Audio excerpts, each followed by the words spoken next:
FC26 has just come out on early release, and the people who have paid extra to play the game this week don't seem to be very happy. In this video, I'm going to cover all of the bugs, issues, and overall feedback that I found online regarding FC26. While there has been contrasting opinions from positive to negative, I have to say that I'm not liking some of the things that I'm seeing around FC26 career mode. Let's firstly talk about some of the bugs found straight away here. I saw in a video from BCHD picking up a pretty obvious bug of generic players and managers having blue eyebrows. He picked this up like 2 minutes into the game, so straight away you're questioning what kind of product EA are happy to release to the public after they've spent lots of money buying this game. EA probably will patch this if they haven't already in time for the official release this week, but that's not the point of this video because people have paid extra money to play the game this week and they're met with all of these issues and bugs, and there's a lot more to come. So I definitely would recommend for people in the future to consider whether it is actually worth paying the extra money to play this game early and in this state. I would also recommend subscribing to this YouTube channel if you do play FC26 career mode, as I make consistent content around this game. Even if you don't like the game, I do complain about it a lot as well and talk about how the game should be. And if you do want to help support the channel really quickly, a like on the video would also be really appreciated. So one of the first issues that I saw with FC26 career mode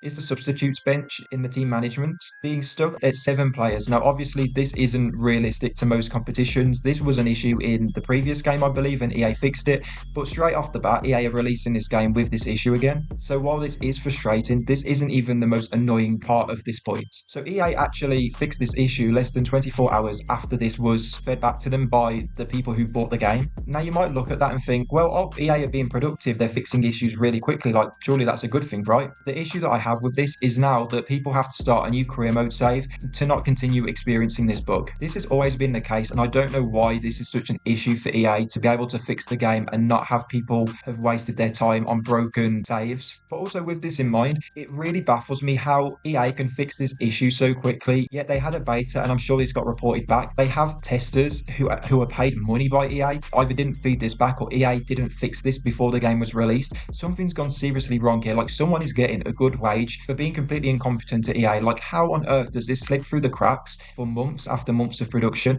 and yet on the first day when it gets reported you can just fix it like that, and now people have to start a new career mode save to reap the rewards of having a slightly less broken game. Like that is absolutely ridiculous, and it kind of shows EA's mentality really. Like they're happy just to release broken game because they know that they can just patch it and they don't care if people wasted time having to create a new save and actually get a less broken game. The whole thing is just backwards. Apparently now, as players who have just signed for clubs this summer are now leaving within the first year of your career mode save as well. This has been something that I've seen circulate on X a lot. Again, this wasn't an issue previously, and EA every year seem to tell us that AI transfers are more improved. This year they've actually made them worse somehow. How they can not be implementing anything new about transfers and yet make them worse somehow, I've got to hand it to EA. Like, well done. I don't know how you even manage that.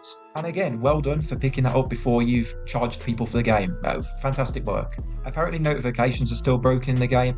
They were broken in FC25, so I'm glad to see that EA have not addressed them whatsoever. Again, it came from them adding a new feature that nobody asked for, the whole task list thing, and you've made the notifications in the game broken when they were fine previously. Again, EA, I've got to hand it to you. That is incredible work. Talking of things that nobody asked for, now when you're negotiating a player contract, the player has to come to you to ask for a new contract. And I'm hearing people having players just not do that and they end up losing them on a free transfer. They can't even like offer a contract to a player now. Again, thank you EA, nobody asked for this and you've just brought in a broken feature. Like that is absolutely brilliant. Now don't get me wrong, I get the idea around players running down contracts. It does happen in real life, but to make it that you can't even offer a contract, you just get the same message and you just have to wait and just hope that a player is going to ask for a new contract. Let's be real, it's broken. And again, nobody asked for this. Thank you for listening to the community, EA, and breaking things that we didn't want to be touched in the first place. And I kind of pointed this out that this could very easily be a broken feature, and people were applauding EA for adding something that was quote unquote more realistic and challenging, and I'm all about that in the game. But if you want to make things harder and add in unexpected challenges to the game that are going to be out of the player's control, it can be good for realism, but you really need to make sure they're implemented perfectly into the game. Otherwise it's going to break the game. It's going to make things really frustrating for the player. And let's be real, have EA got a good track record of implementing new things into a game perfectly? No, they don't. So things like this, which people didn't ask for you to touch, why don't you just leave them alone and put your time and resources to stuff that people actually want you to fix? It's bizarre. Now let's talk about international football in the game. It has been confirmed that it's still awful. In fact, it's slightly worse. New Zealand have been removed from the game, so now there are a whopping 28 national teams in FC26. The world game, everyone. What an absolute shambles. I mean, to be fair to EA, international football doesn't benefit Ultimate Team, so they don't care. Even adding these nations in generic, they don't care at all. Even if they do listen to the community, and we're feeding back a really easy way of them to add these national teams into the game without licensing issues.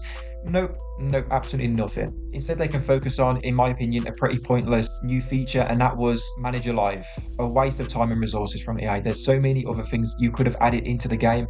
These manager challenges are nothing that we couldn't already do in the game. But one of the big things that EA solved this as is a way to use icons and classic kits within your career mode saves, which is realistically the only beneficial thing for this mode, because like I say, the challenges, like I'm shrugging my shoulders at, like we could do these already, like all these challenges have been done already. And even the rewards, there's like 20 classic kits that you can win in the game. It isn't that diverse. It's all of the top teams basically. So if you support a smaller club, you're not going to be able to win a classic kit in Manager Live. So I don't really understand the point. But to make matters even worse, I was watching again the BCHD video on FC26, and apparently, I don't know if it's a bug or whether it has to be a bug, surely. When you win these classic kits, you can't even use them at all as it is currently in FC26.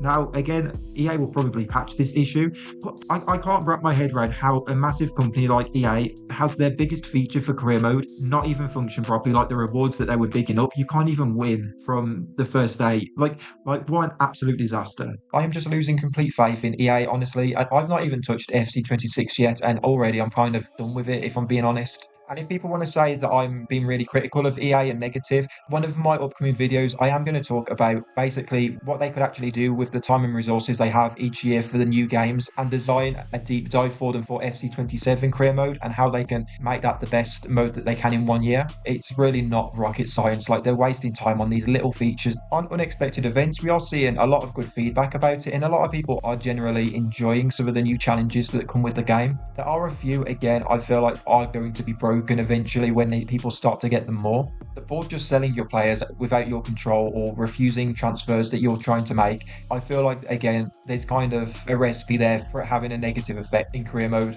I hope in future games you can actually turn up and down the frequency of each individual unexpected event and actually take some out of the game, because there are some there that I actually really like the look of. Authentic gameplay's definitely got mixed reviews. I'm seeing some people say it's some of the most fun that they've had on FC in many years, which isn't really hard. I mean, the gameplay has been appalling for the last few years, but I'm also seeing some people talk about how the AI is just completely useless. Like, teams are just passing it around constantly and not having any shots. I'm seeing a lot of games 0-0 with the AI having like really high possession.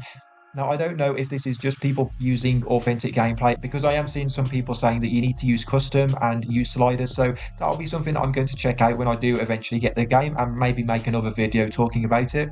But if the gameplay isn't for you in career mode, at least you can sleep tonight knowing that the Ultimate Team crowd are loving competitive mode. So, oh well, at least the club selection screen looks a little bit better this year. Also, the Youth Academy player profile pictures look a little bit better as well. But yeah, that's all I'm going to talk about so far on FC26. There's going to be regular content talking about this game going forward. I've got many ideas for things, and I'm sure as I play the game more, I'm going to make more videos about different parts of the game that I like and dislike. Like I said at the start of the video, if you did enjoy this, hit a like. It would really help me grow the channel further, and subscribe if you are new to the channel, because there is a chance that you might not come across my videos again. So if you did enjoy, make sure that you do stick around to see what I post in the future. And also let me know in the comments what your thoughts are on FC26 career mode so far. I am really interested to see what people's opinions are. But yeah, thank you for watching the video, and I'll see you in the next one.